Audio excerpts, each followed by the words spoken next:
Indian express और जनसत्ता परिवार से जुड़े हुए सभी महानुभाव और उपस्थित भाइयों बहनों, आज का दिन हम सबके लिए अत्यंत महत्वपूर्ण दिन है। दुनिया के सबसे बड़े लोकतंत्र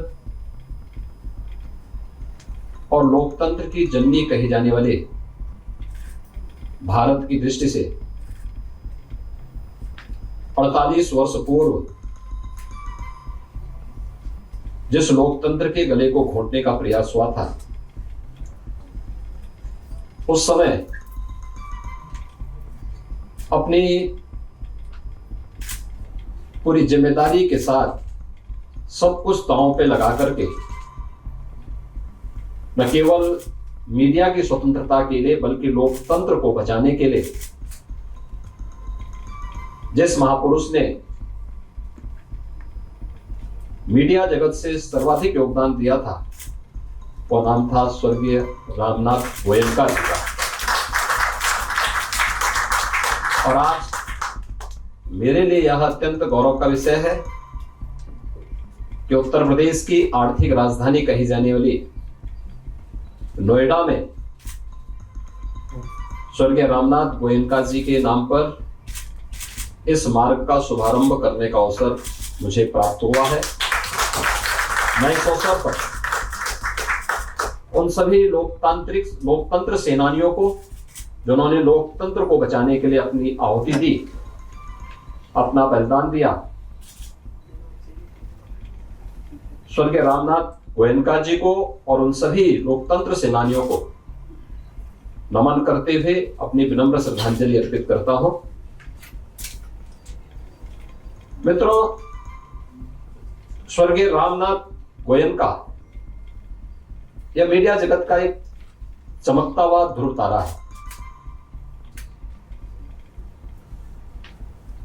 जब भी मीडिया की स्वतंत्रता और लोकतंत्र की बात होगी तो स्वाभाविक रूप से स्वर्गीय रामनाथ गोयनका जी का नाम सदैव बड़ी श्रद्धा और सम्मान के साथ लिया जाएगा। मीडिया में उनकी पहुंच 1936 से होती है, जब इंडियन एक्सप्रेस की स्थापना सदैव बापू की प्रेरणा से उन्होंने प्रारंभ की। लेकिन एक स्वतंत्रता संग्राम सेनानी के रूप में देश की आजादी में बढ़ चढ़ करके भाग लेना, बिहार के सुदूर गांव में जन्म लेकर के और देश की आजादी की उस लड़ाई में प्रखर रूप से एक मुखर योद्धा के रूप में कार्य करना और कार्य करने के साथ साथ फिर राष्ट्रपिता महात्मा गांधी की प्रेरणा से इंडियन एक्सप्रेस की स्थापना करके मीडिया के माध्यम से आम जन के स्वर को एक नई ऊंचाई देने का कार्य उस कालखंड में उन्होंने किया। इसके साथ ही न केवल उन्होंने मीडिया के माध्यम से मीडिया की स्वतंत्रता के लिए बल्कि भारत के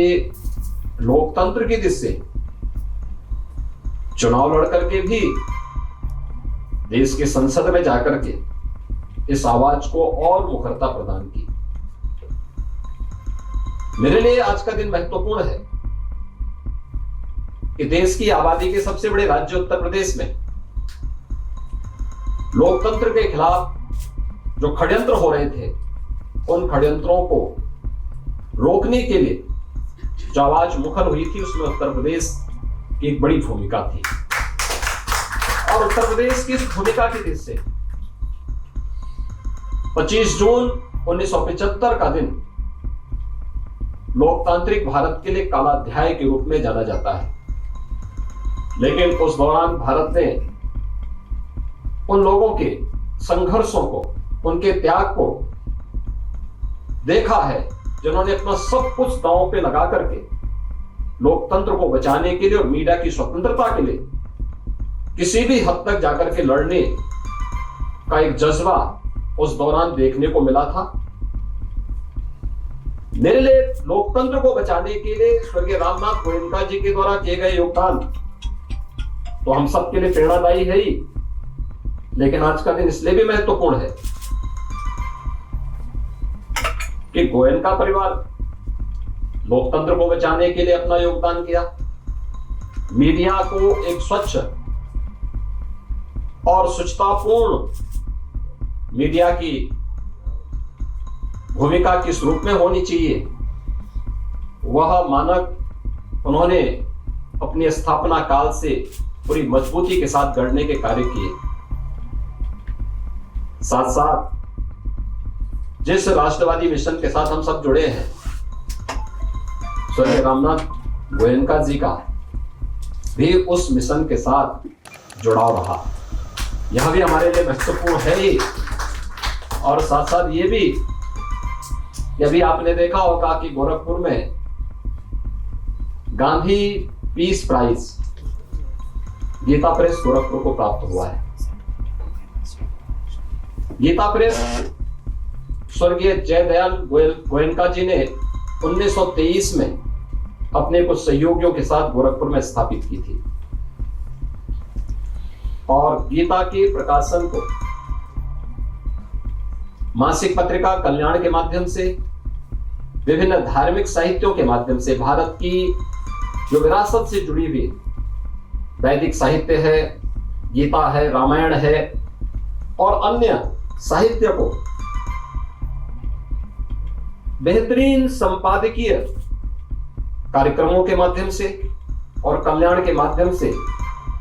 परिवारों को जोड़ने, उनका मार्गदर्शन करने के लिए आदि संपादक के रूप में जो जाते हैं सदैव भाई जी, श्री हनुमान प्रसाद पोद्दार जी। गोयनका परिवार से सदैव भाई जी का जो संबंध है वह बहुत जग जाहिर है और इस दृष्टि से मेरे लिए आज का दिन अत्यंत भावनात्मक भी है, लोकतंत्र को बचाने की दृष्टि से भी अत्यंत महत्वपूर्ण है और मैं इसको एक महज संजोग नहीं मानता हूं। ये कोई ना कोई ईश्वरीय प्रेरणा थी कि 25 जून की तिथि को ही इस स्मारक का नामकरण स्वर्गीय रामनाथ गोयनका जी के नाम पर होना है। यह इतने वर्षों के बाद, आप अनुमान करिए कि 48 वर्षों के बाद इस प्रकार की स्थिति इसी गौतम बुद्ध नगर जनपद में आज हम सबको देखने को मिली है। मैं इस अवसर पर स्वर्गीय रामनाथ गोयनका जी को, उनकी स्मृतियों को नमन करते हुए नम्र श्रद्धांजलि अर्पित करता हूं और पूरी प्रतिबद्धता के साथ आज यहां पर इस बात के लिए आश्वस्त भी करता हूं कि मीडिया की लोकतंत्र के चतुर्थ पहिए के रूप में जो उसकी भूमिका है, चतुर्थ स्तंभ के रूप में जो उसकी भूमिका है, उस भूमिका के साथ हम सबको कार्य करने का अवसर प्राप्त हो, इस विश्वास के साथ मैं आज के इस अवसर पर यहाँ के प्रशासन को, अथॉरिटी को और इंडियन एक्सप्रेस और जनसत्ता ग्रुप से जुड़े हुए जितने भी यहाँ पे महानुभाव हैं, उन सबको इस कार्य के लिए हृदय से बधाई और शुभकामनाएं देता हूँ। धन्यवाद। जय हिंद।